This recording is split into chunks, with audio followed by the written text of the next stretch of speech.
Saya juga ingin memberi contoh. Kalau saya ini menjadi calon wakil presiden, masih merangkap, apakah saya menggunakan kedudukan saya untuk memanfaatkan fasilitas negara atau tidak? Ini sudah 3 bulan saya lakukan. Saya tidak pernah menggunakan fasilitas negara. Saya masih berkantor di Polhukam secara rutin. Semua tugas-tugas, semua surat-surat masuk pasti selesai tidak sampai seminggu di meja saya, meskipun saya cawapres.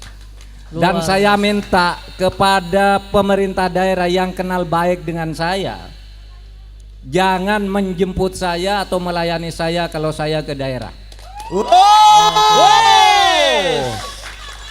Karena saya tidak mau menggunakan jabatan saya itu untuk menggunakan fasilitas kepemerintahan. Betul. Maksud saya ini agar ditiru oleh yang lain. Kalau menjadi calon presiden, kalau calon wakil presiden, jangan mau dijemput oleh pejabat daerah, jangan mau diantar, jangan mau didampingi. Hanya minta pengamanan saja kepada Polri.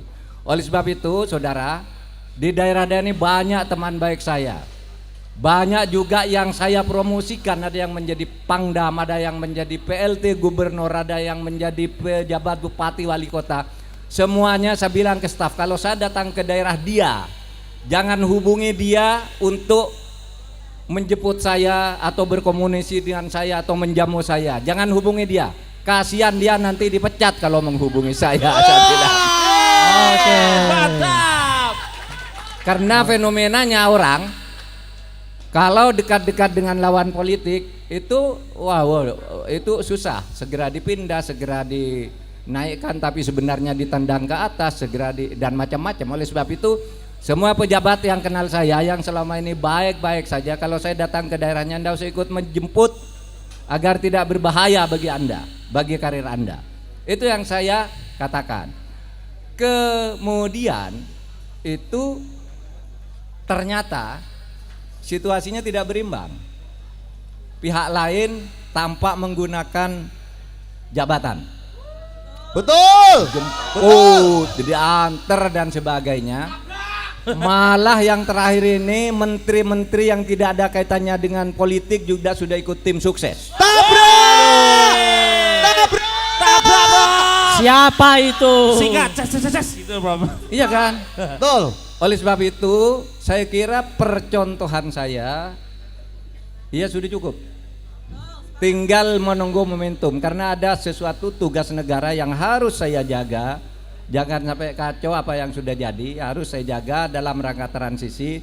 Dan saya menghormati Presiden Jokowi yang mengangkat saya 4,5 tahun yang lalu dengan penuh ketulusan. Dan berdasar ketulusan yang seperti itu pula saya sekarang akan meneruskan tugas-tugas itu bersama Ganjar Pranowo.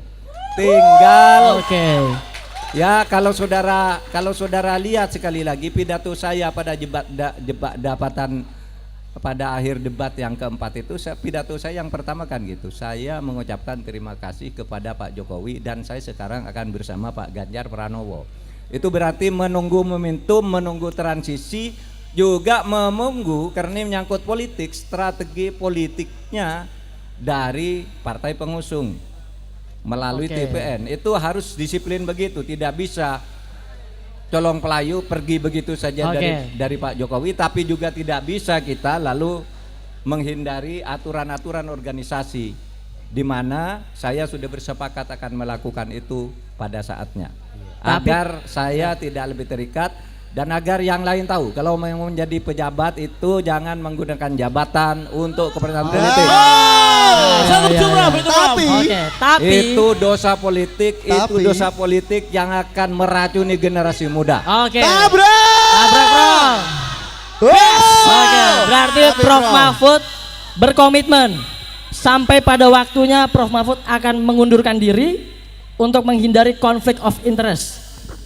Nunggu timing. Oke. Timing itu tidak akan menyalahgunakan kekuasaan. iya. Dan dengan rasa hormat kepada Presiden Pak Jokowi. Jadi tidak akan menyinggung siapa-siapa, tapi saya ingin memberikan pelajaran etika kepada para pejabat politik. Download Tribun X sekarang. Menghadirkan lokal menjadi Indonesia.